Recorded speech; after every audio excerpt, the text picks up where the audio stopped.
تم سے کون شادی کرے گا؟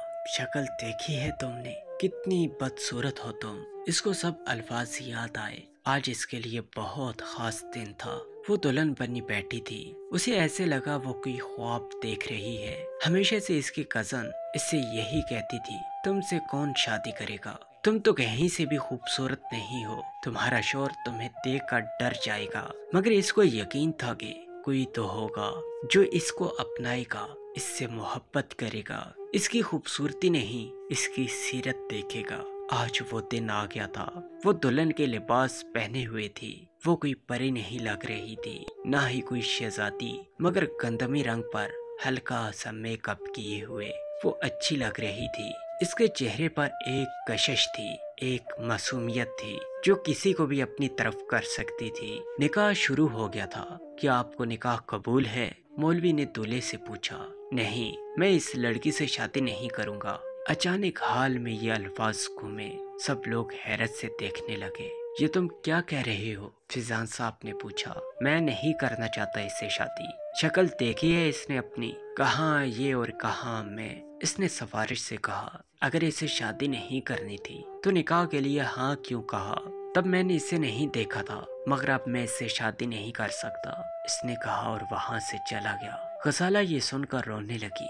اس کا دل کیا وہ وہاں سے غائب ہو جائے۔ افنان بیٹا، پلیز یہ شادی کر لو، اب ہماری عزت تمہارے ہاتھ میں ہے۔ فیضان صاحب نے ہاتھ جوڑ کر افنان سے کہا، مامو جان ایسا کر کے مجھے شرمندہ مت کریں، مگر میں غزالہ سے شادی نہیں کروں گا۔ افنان نے کہا، بیٹا ایسا مت کہو، پلیز اس سے شادی کر لو۔ فیضان صاحب نے کہا، بھائی آپ فکر نہ کریں، افنان غزالہ سے شادی کرے گا۔ رابعہ نے کہا، مگر امی۔ افنان نے کچھ کہنا چاہا۔ افنان، اگر تم نے میری بات نہیں مانی تو ٹھیک نہیں ہوگا، رابعہ نے دھمکی دیتے ہوئے کہا۔ افنان بے بسی سے اپنی امی کو دیکھنے لگا۔ ایسا ہمیشہ کیوں ہوتا ہے؟ مجھے میرے رنگ کی وجہ سے دھتکار دیا جاتا ہے۔ آج میرے لیے اتنا خاص دن تھا، مگر میرے رنگ کی وجہ سے پھر سے سب تباہ ہو گیا۔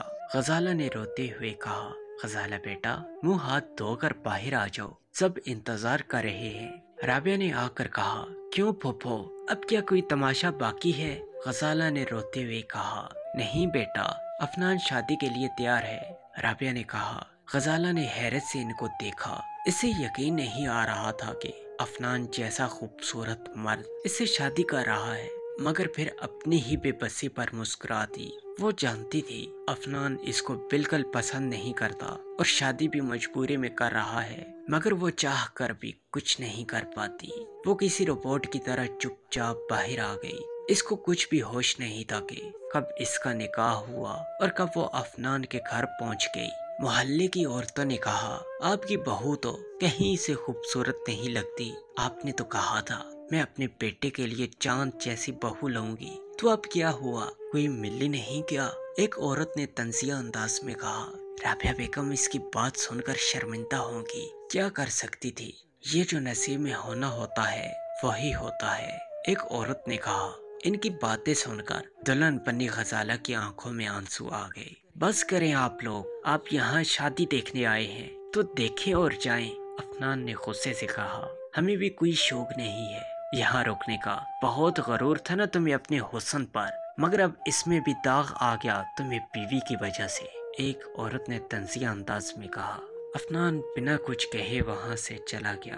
امی، آپ کو یہی لڑکی ملی تھی میرے لیے، نہ یہ خوبصورت ہے نہ ہی پڑھی لکھی ہے، آپ کو مجھ پر ترس نہیں آیا ایسا کرتے ہوئے؟ افنان نے غصے سے کہا۔ بیٹا میں کیا کرتی، مجبور تھی، رابعہ نے کہا۔ آپ نے میری زندگی برباد کر دی ہے، اب میں اس داغ کو لے کر کہیں بھی جا نہیں سکتا۔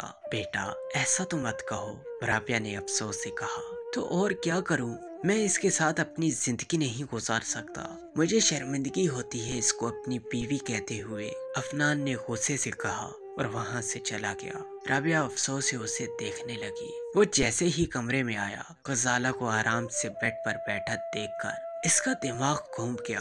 تمہاری ہمت کیسی ہوئی میرے کمرے میں آنے کی؟ میں تمہارا وجود بھی برداشت نہیں کر سکتا، جب بھی میں تمہارا چہرہ دیکھتا ہوں میں خود کو دنیا کا بد نصیب انسان سمجھتا ہوں، جس کے نصیب میں تم جیسی بیوی لکھی تھی۔ تم نے کبھی اپنی شکل دیکھی ہے؟ کہاں تم اور کہاں میں؟ افنان نے سخت لہجے میں کہا۔ میں کہاں جاؤں؟ غزالہ نے نم آنکھوں سے پوچھا۔